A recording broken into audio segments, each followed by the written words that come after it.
ଆଖଣ୍ଡଳମଣି ମନ୍ଦିର ସମ୍ପର୍କରେ ଆସନ୍ତୁ କିଛି ଗୁରୁତ୍ୱପୂର୍ଣ୍ଣ କଥା ଜାଣିବା। ଭଦ୍ରକ ଜିଲ୍ଲା ଆରଡ଼ି ସ୍ଥିତ ବାବା ଆଖଣ୍ଡଳମଣି ମନ୍ଦିର ଓଡ଼ିଶାର ଏକ ପ୍ରମୁଖ ଶୈବପୀଠ ଭାବରେ ପ୍ରସିଦ୍ଧ। ଜଣେ ଚାଷୀ ବୈତରଣୀ ନଦୀ କୂଳରେ ବିଲ ଚଷୁଥିବା ସମୟରେ ତାର ଲଙ୍ଗଳ ମୁନ ଏକ କଳା ମୁଗୁନି ପଥରରେ ବାଜିଥିଲା। ସେହି ପଥରରୁ ରକ୍ତ ଧାର ବାହାରିଥିଲା। ପରେ ରାଜା ସେଠାରେ ପହଞ୍ଚିବା ବେଳକୁ ରକ୍ତ ବଦଳରେ କ୍ଷୀରଧାର ବହୁଥିବା ଏବଂ ଏକ ନାଗସାପ ସେହି ପଥରକୁ ଘୋଡ଼ାଇ ରଖିଥିବା ଦେଖିବାକୁ ପାଇଥିଲେ। ସେହି ରାତିରେ ମହାଦେବ ରାଜାଙ୍କୁ ସ୍ୱପ୍ନରେ ଦର୍ଶନ ଦେଇ ନିଜର ଉପସ୍ଥିତି ବିଷୟରେ ଜଣାଇଥିଲେ, ଯାହା ପରେ ରାଜା ସେଠାରେ ପୂଜାର୍ଚ୍ଚନା ଆରମ୍ଭ କରିଥିଲେ। ଆଖଣ୍ଡଳ ଅର୍ଥ ଇନ୍ଦ୍ର ଏବଂ ମଣି ଅର୍ଥ ରତ୍ନ, ଅର୍ଥାତ୍ ଏହା ଭଗବାନ ଶିବଙ୍କ ଏକ ଶକ୍ତିଶାଳୀ ରୂପକୁ ବୁଝାଏ। ପ୍ରଥମେ ଏଠାରେ ଏକ କାଠ ମନ୍ଦିର ନିର୍ମାଣ କରାଯାଇଥିଲା।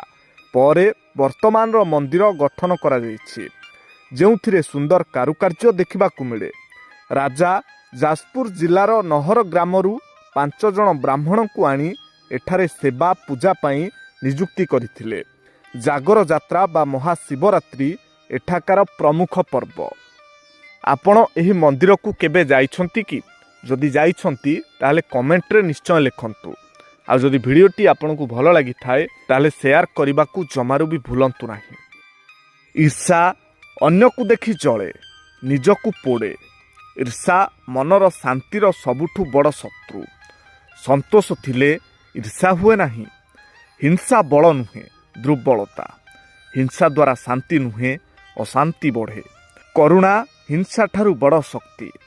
ଈର୍ଷା ହିଂସାର ବୀଜ, ଶାନ୍ତି ତାହାର ଔଷଧ। ଈର୍ଷାକୁ ତ୍ୟାଗ କଲେ ହିଂସା ଆପେ ଆପେ ଦୂର ହେବ। ଶାନ୍ତ ମନ ହିଂସାର ସମାଧାନ। ମନ ବଦଳିଲେ ସମାଜ ବଦଳେ। କ'ଣ ସାଙ୍ଗମାନେ ଠିକ୍ ତ? ପ୍ରେମର ଅର୍ଥ।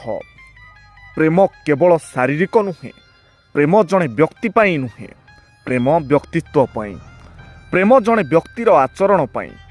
ଯେତେବେଳେ କାହାର କଥା ତୁମକୁ ଖୁସି କରେ, ଯେତେବେଳେ କାହାର ଯତ୍ନ ତୁମକୁ ଶାନ୍ତି ଦିଏ, ଯେତେବେଳେ କେହି ତୁମକୁ ଅନୁଭବ କରାଏ ଯେ ତୁମେ ତାଙ୍କ ପାଇଁ କେତେ ମୂଲ୍ୟବାନ, ଯିଏ ତାଙ୍କ ବ୍ୟସ୍ତବହୁଳ କାର୍ଯ୍ୟସୂଚୀ ମଧ୍ୟରେ ମଧ୍ୟ ତୁମ ପାଇଁ ସମୟ ବାହାର କରେ, ଯାହାକୁ ତୁମେ ବୁଝ ଏବଂ ଯିଏ ତୁମକୁ ବୁଝେ।